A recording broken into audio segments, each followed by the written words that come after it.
Hi guys, I just finished teaching my Thursday evening yoga class and I thought I would take advantage of this wide open space and this better lighting than in my house and talk a little bit about standing poses. So standing poses are the basis for almost every practice, no matter what school of yoga it is, except for maybe yin or restorative yogas, which we'll talk about later. Those tend to be more floor-based.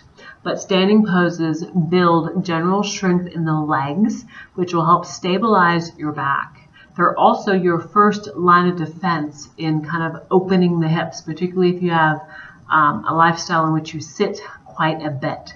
So let's talk a little bit about standing poses after we warm up some.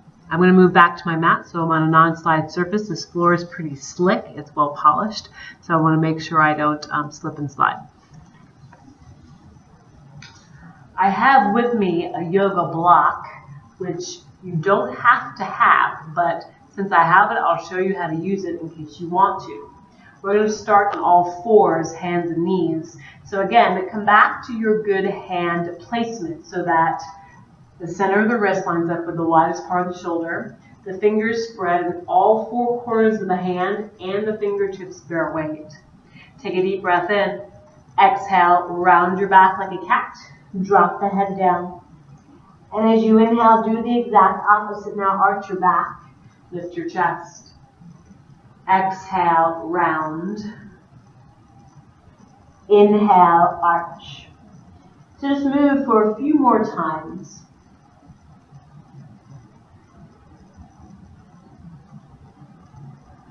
Let's make this our last repetition and then come to the middle where you're neither rounded nor curved, but you're stable. Keep your hands steady. Walk your knees back a little bit more and make your way to downward dog. So lift your hips up and back. Keep your hands steady to the ground. Your heels will be heavy even if your heels don't touch the floor. Keep your hands steady and begin to bicycle the legs. Bend one knee and then the other. And I'm over exaggerating the movement so that you can see me.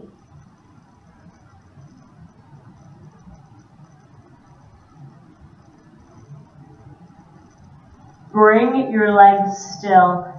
Look up past your fingertips and walk your feet towards your hands. So now you're bent over at the top of your mat. Your knees can be bent if that feels better on your back, or your legs can be straight. One is not better than the other. Let your low back dictate which one is better. Inhale, come halfway up, hands near your knees. Extend your chest long. Exhale, bow forward. Inhale, come halfway up. Exhale, bow forward. One more time. Inhale, come halfway up. This time as you exhale, place your hands on your hips. Push your hips back, extend your chest long. Inhale, stand, come all the way up. All right. Inhale, reach your arms overhead. You'll interlace the fingers, push your palms to the ceiling, lean to your right. Weight even through your feet. Inhale, come back up. Trade sides, lean to your left. Now, I'll probably look opposite of you because this is videotape, so whatever feels more natural works. Inhale, come back up. Exhale, release your hands. Inhale, reach up overhead. Exhale, bow forward. Right leg steps way back behind you.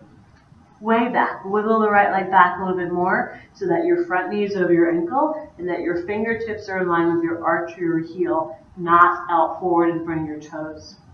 Spin your back heel down so you're turning towards me and then lift your chest up. With the legs wide, your back leg should face forward towards me. Your left leg turns out to the side. Bring the arms up. This is Warrior Two, typically one of the first standing poses you learn. Bring yourself back up. Bring your hands to your hips and we'll trade sides. So take this now front leg, turn it forward. Take what was the back leg, turn it out. Bend your front knee again. Bring the arms up. Gaze can be over your front fingertips or maybe forward if that feels better on your neck.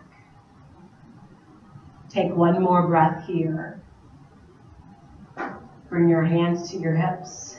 Push your now front leg straight. Turn it forward.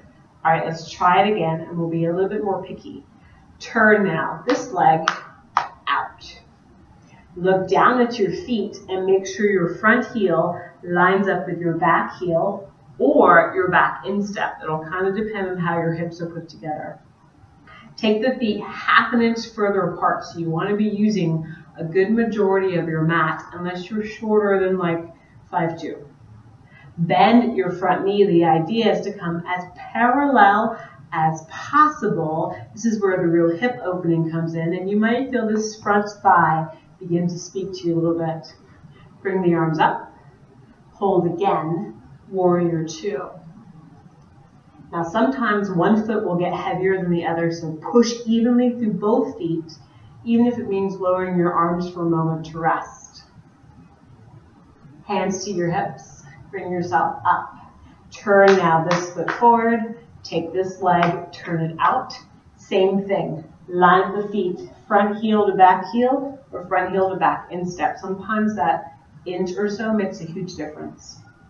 Keep your pelvis, belly, and chest facing forward towards me, and then bend your front knee. You want to go for parallel, or as close to parallel as your knees will allow. Bring your arms up. Breathe. Front knee keeps moving towards your pinky toe, so don't let it cave in. You want to keep it widening. Inhale, push legs straight, hands to hips, turn, leg forward. First side again, turn, leg out. Take the time to line up the feet. Pelvis, belly, chest, all face forward. Bend now to parallel once again. Rest your forearm onto your thigh. Stretch your top arm overhead. So now here's what's happened. You have the same leg shape that you did with Warrior 2, but now your spine moved. So notice which leg is heavier than the other. Right, you probably said your front leg. So push through the back leg a little bit more and see if you can stretch the chest a little bit longer so that you don't have to rely on this bottom hand so much. Inhale, stand. Turn leg forward. Turn the other leg out. Take the time to line up your feet. All four corners of the foot on the floor. Pelvis, belly, chest facing forward. Your body will want to stand in line for coffee if it's given the choice. So keep everything squared. Bend front knee. Rest forearm on thigh. Stretch top arm overhead. Now you might notice that one side is more accommodating than the other. That's pretty normal. Just work with what you're given. Push through the back leg. Stretch the underside of your spine more. So instead of collapsing into everything, make everything longer. Inhale, stand. Bring your feet in. Walk your feet in. And I'm going to turn this way once again. Inhale, reach up. Exhale, bow forward. Fingertips down toward the floor. Right leg steps way back behind you. Wiggle the right leg back some more. Lower your back knee to the ground and then sit backwards for a hamstring stretch, kind of like middle school gym class. Now, depending on how tight your hamstrings are, if you have something like a yoga block, something that's not going to bend when you put pressure on it, you can use it to bring your chest higher. It just depends on your level of flexibility. Here, you're going to expand, so push out through the left heel. Expand through your breastbone. Exhale, bend your front knee again.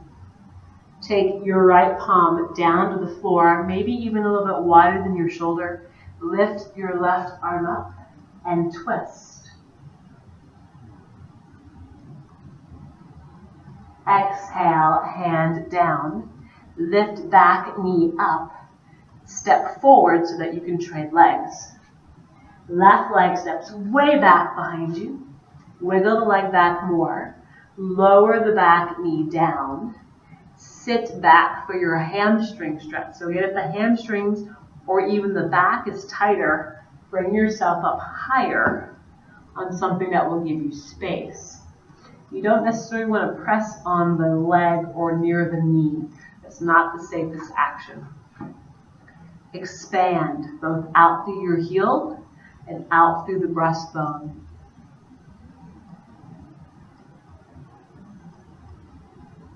Exhale, bend your front knee.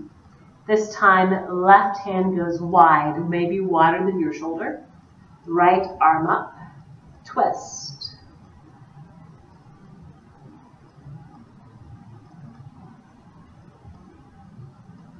Exhale, right hand down. Lift left leg up. Step forward, take your fold. Push from hips to heels, inhale. Stand, come all the way up.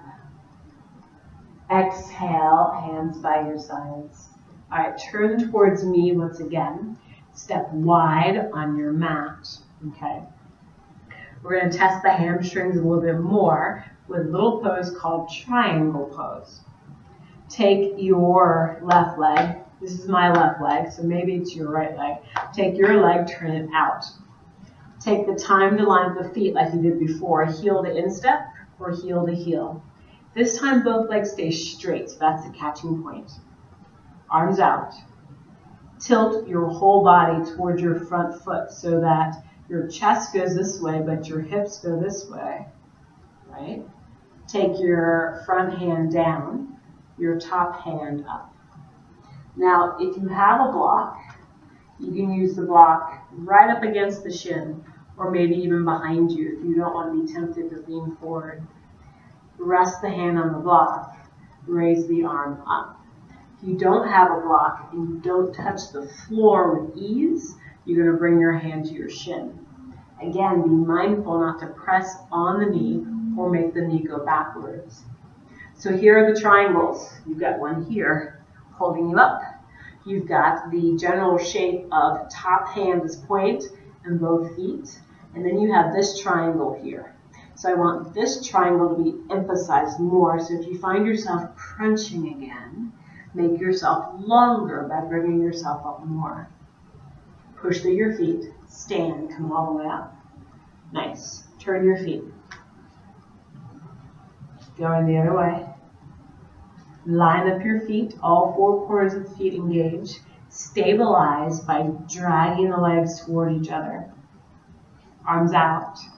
Keep the stability. Lean the body so that your chest goes towards the front line and your booty goes to the back leg. Front hand goes down to your block, to your shin, or maybe even to the floor. Make sure your chest isn't leaning forward. You want the breastbone to line up with your front thigh. So again, that might mean coming up higher. Give your butt a little extra squeeze. Line the bones up. You'll actually have better hamstring stretch than if you prematurely reach for the floor. Press down through your feet. Inhale, stand, come all the way up. Turn both sets of toes towards me. Make sure your feet are in the same straight line. Bring your hands to your hips. Stabilize by squeezing in. Expand by lifting your chest up. Exhale, bow, forward. Your hands can stay on your hips, or maybe they move toward the floor. I want the legs super strong, and I want you to lean forward towards me a little bit. So the tendency is to fall backwards. And I actually want you to, lean more forward until you feel like you might tip over onto your head.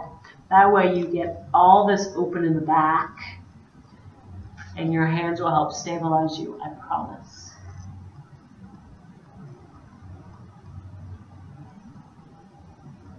Standing straddle splits. Take one more breath here. Bend your knees on purpose. Bring your hands to your hips, and then stand, come all the way up.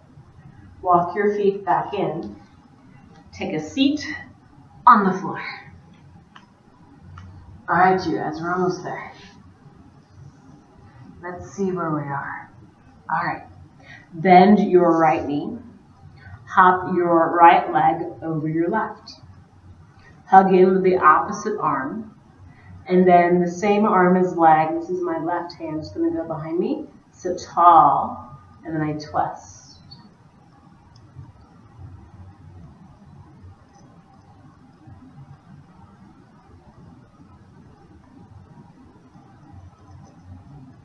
Come back to the middle. Butterfly pose.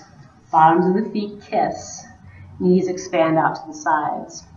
I am most interested in the space between your belly button and your breastbone. So you want to sit nice and tall. This would be me collapsing like I'm sitting in my office chair. So I want to use my hands to help me sit up.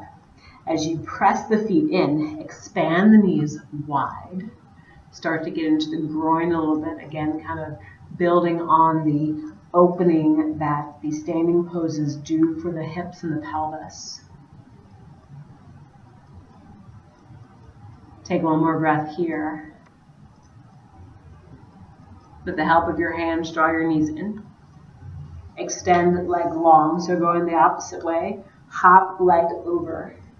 Hug in, sit tall, and twist.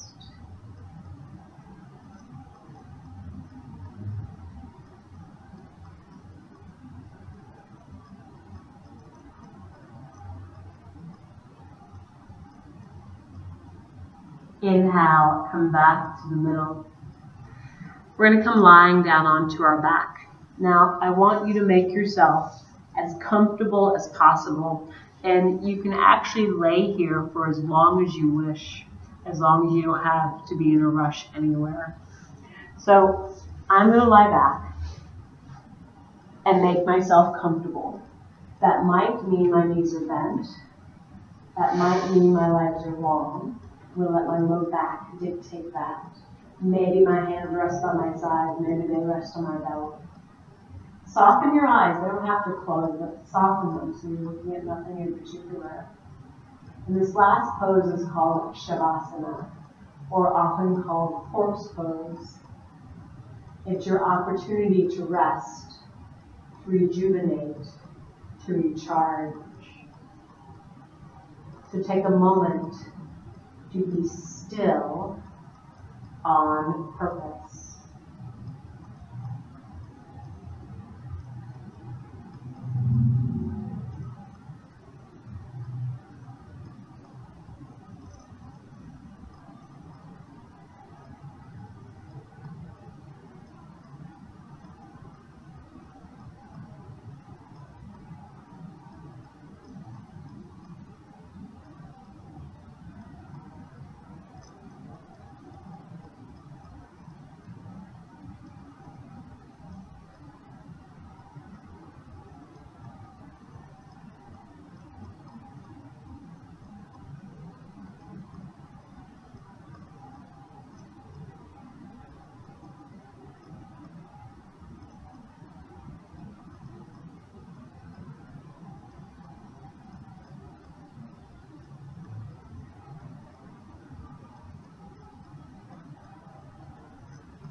As I mentioned earlier, you're more than welcome to stay for as long as you wish. Maybe you turn the recording off so that you can. Otherwise, begin to reawaken by deepening the breath. Maybe wiggle the fingers and the toes. You stretch your arms overhead and your toes away from you, making the whole body longer. Roll to one side. Pause. And with the help of your arms, bring yourself up. As you take a seat, We'll fold the hands in front of us, which is typically done at the beginning and or end of most yoga classes. And a traditional blessing is shared. The blessing is usually a single word, Namaste, N-A-M-A-S-T-E. Nama means honor. Te, of course, means you. So very simply said, it's a simple bow. Namaste, I honoring all of you. So that's your introduction to standing poses. Feel free to find more material on YouTube or check out a live class. There are lots of variations of those same basic postures. So know that this is just scratching the surface. If you have any questions, feel free to email me. Thanks, you guys.